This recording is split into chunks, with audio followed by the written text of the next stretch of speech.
From the wilderness of Kodiak Island, Alaska, this is Murder and Mystery in the Last Frontier with your host, Robin Barefield. In a land full of peril and vicious animals, humans are the most dangerous predators of all.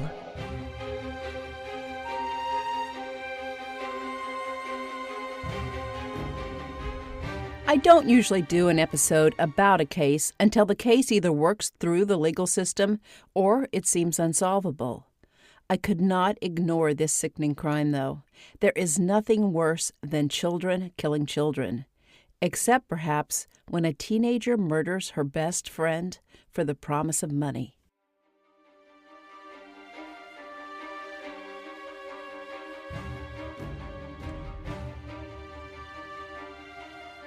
Welcome to Murder and Mystery in the Last Frontier.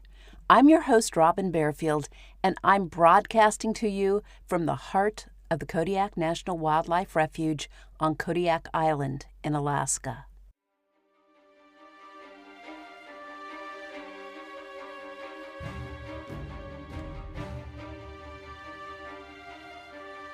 On Tuesday, June 4th, 2019, Anchorage police discovered the body of 19-year-old Cynthia Hoffman in the creek near Thunderbird Falls in Chugiak, a few miles from Anchorage. Someone had bound her wrists and ankles with duct tape and then shot her, execution-style, in the back of the head. The more detectives dug into Cynthia's murder, the more shocking and heartbreaking this case became. According to her family, Cynthia, or Cece, was sweet and funny. She loved hanging out with her friends and badly wanted her peers to like her. Her father, Timothy Hoffman, said Cece had a developmental disability, and she operated intellectually at a 7th grade level. Her disability made her vulnerable to suggestions. Cece had several friends, and her best friend was a girl Cece and her family knew as Angela. Angela was 18 years old, and her real name was Denali Bremer. On June 2, 2019, Cece told her father she planned to hang out with her friends for the day. Her father encouraged her to have a good time. He loved seeing Cece happy, and he knew how much she craved fitting in with kids her age. He also knew Cece would be with Angela, and he trusted Angela to look out for his daughter. Timothy Hoffman built strong relationships based on trust and communication with his children. He bought each of his kids a phone, and he told them to call him any time they had a problem. He also told them always to answer their phone when he called them. If he called, they were to drop what they were doing and immediately answer his call. Cynthia was supposed to be home by 10 p.m. on June 2nd. Her father called her when she was late, but she did not answer.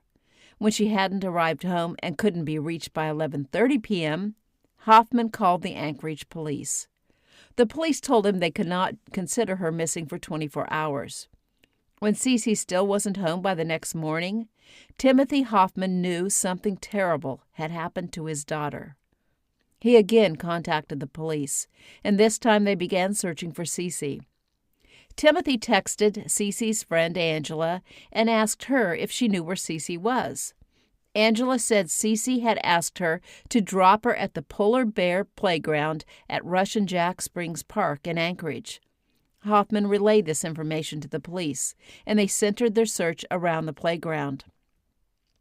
On June 4th, detectives questioned Denali Angela Bremer and 16-year-old Caden McIntosh, another of Hoffman's friends who had been with her the day she disappeared. The teenagers finally admitted that they had not dropped Cece at the Polar Bear Playground. Instead, they were at Thunderbird Falls in Chugiak, 25 miles away from the playground. The police switched the focus of their search to Thunderbird Falls, and before long, they found Cynthia Hoffman's body. Cynthia was in the water next to the riverbank near a hiking trail. Her wrists and ankles were bound with duct tape, and she had tape over her mouth. A fatal gunshot wound pierced the back of her head.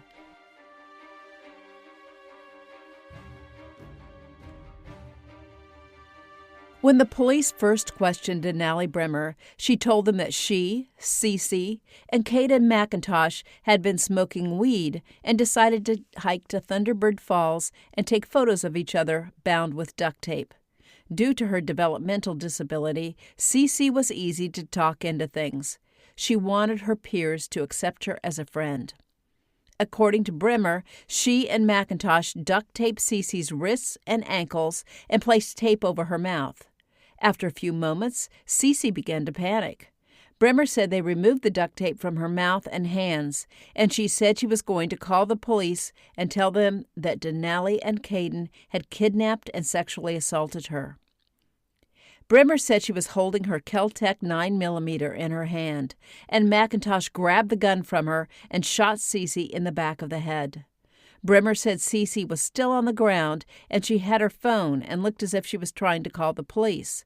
Bremer said she saw Cece twitching before McIntosh pushed her into the creek. Bremer said when they got back to the car, McIntosh told her to text Cece's family and make up a story about dropping her off somewhere. Bremer said she was afraid of McIntosh, so she complied.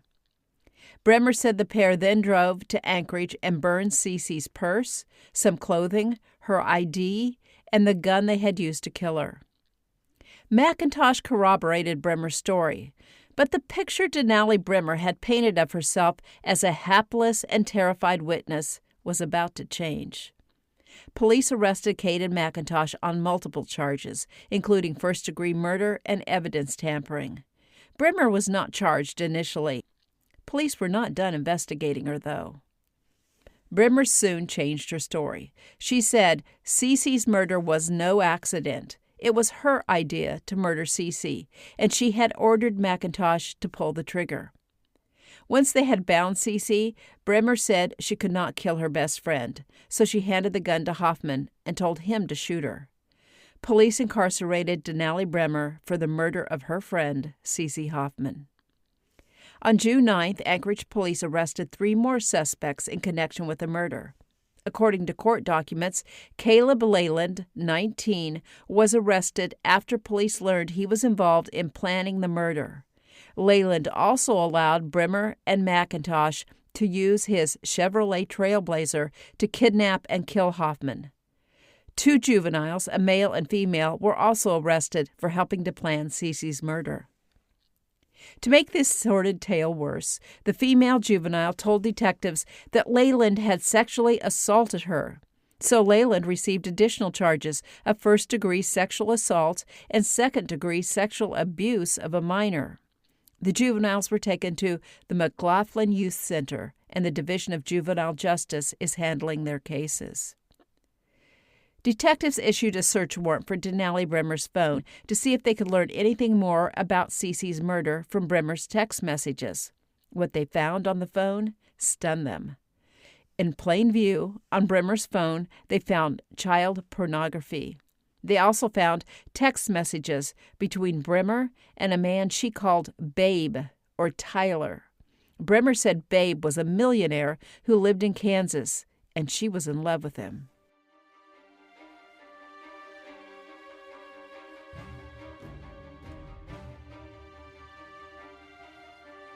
Let me take a short break. I want to tell you about a new podcast that I am editing and producing for a group of authors. The name of the podcast is Mysterious. Listen to the intro.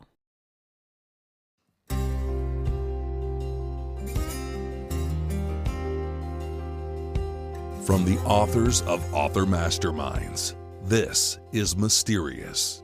Mystery surrounds us every day.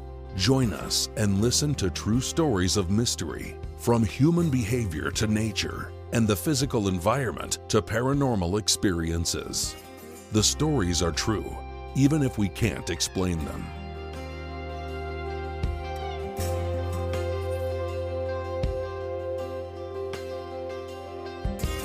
Again, the name of the podcast is Mysterious. I have a link to it in the show notes, or listen to it wherever you find your podcasts.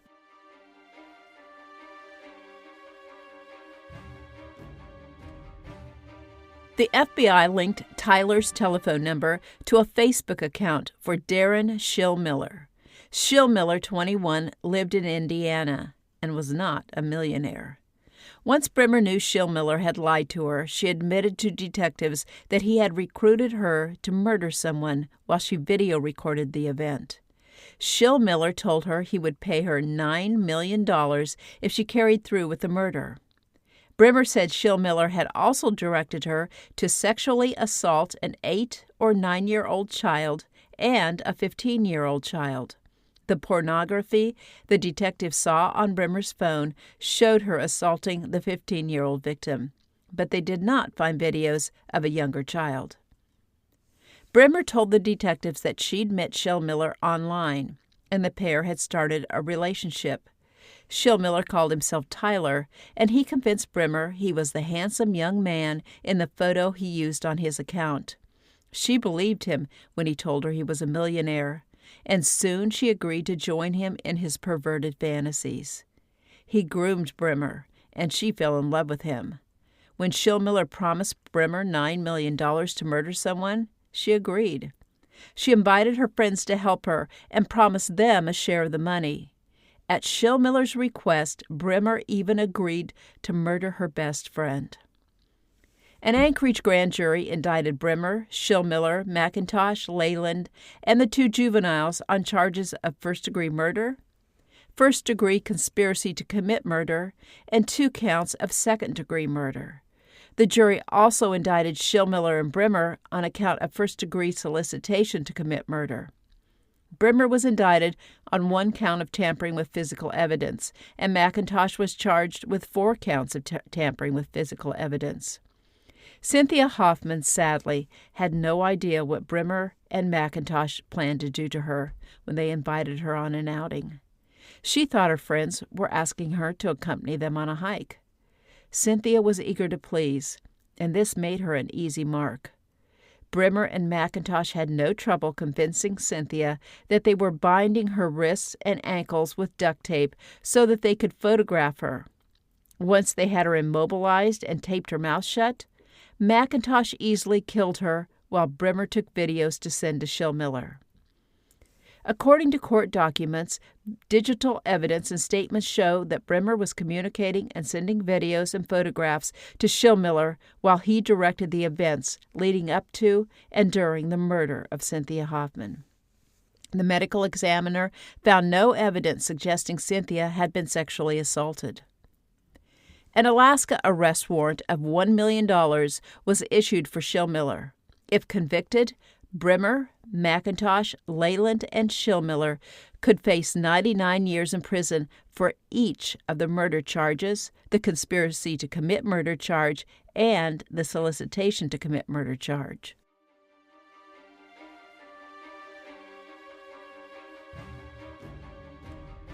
Darren Schillmiller's and Denali Brimmer's problems did not end with the charges they received from the state of Alaska.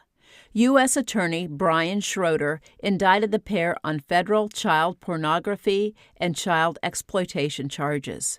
These charges were related to the 15-year-old Denali sexually assaulted and the 8- or 9-year-old Schillmiller asked her to assault. The federal indictment charged both Brimmer and Schillmiller with conspiracy to produce child pornography, production of child pornography, receipt and distribution of child pornography, and coercion and enticement of a minor. According to an FBI agent, Denali Brimmer and a man she thought was a millionaire named Tyler from Kansas traded I love yous on their cell phones and discussed raping and killing someone for weeks leading up to the murder of Cynthia Hoffman at Thunderbird Falls. Darren Schillmiller was not from Kansas, but lived in the small farming community of New Salisbury, Indiana, a town in southern Indiana near the border with Kentucky. When news of Schillmiller's involvement in the case broke, the press scrambled to learn more about the man. Slowly, a very troubling picture emerged. Several former classmates of Schillmiller's described him as a timid young man who had struggled in school. They said he treated others well, and he was more likely to be bullied than to bully others. However, one former schoolmate said that while she never thought Schillmiller would be involved in killing someone, she found the child pornography charges believable. He definitely had a problem there, she said. When she was younger, she said Schillmiller constantly asked her for bikini photos, and he often asked mothers he knew around town for pictures of their young children. One woman said she met Schillmiller online. He again used a fake name and profile, and the two formed a casual relationship. Schillmiller told her, "I have a problem. I want to tell someone, and I don't know how." Before sharing his problem, though, he asked her to send photos of her changing her daughter's diapers. The request alarmed the woman, and she ended their interaction. When FBI agents checked into Schillmiller's past, they learned that Harrison County, where Schillmiller lived, had opened a child pornography investigation into him in 2018. A California woman had reported that Schillmiller contacted her and requested images of infants in dirty diapers. No action was ever taken on the case. The authorities probably thought the woman's claim was too bizarre to be true. In the text messages with Brimmer, Schillmiller confessed he had a child porn fetish and rape fantasies. His deviant behavior apparently attracted rather than repelled Denali Brimmer.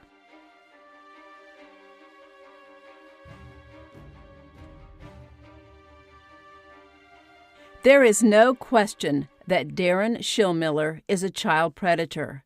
But what about Denali Brimmer, Caden McIntosh, Caleb Leyland, and the two minors who helped plot the murder of Cynthia Hoffman?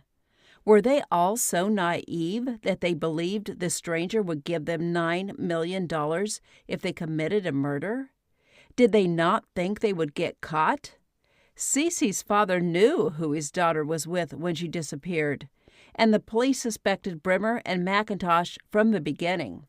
Is Denali Brimmer also a child predator? Or were these kids just bored and had a weak sense of right and wrong? They will have many years in prison to think about their mistakes.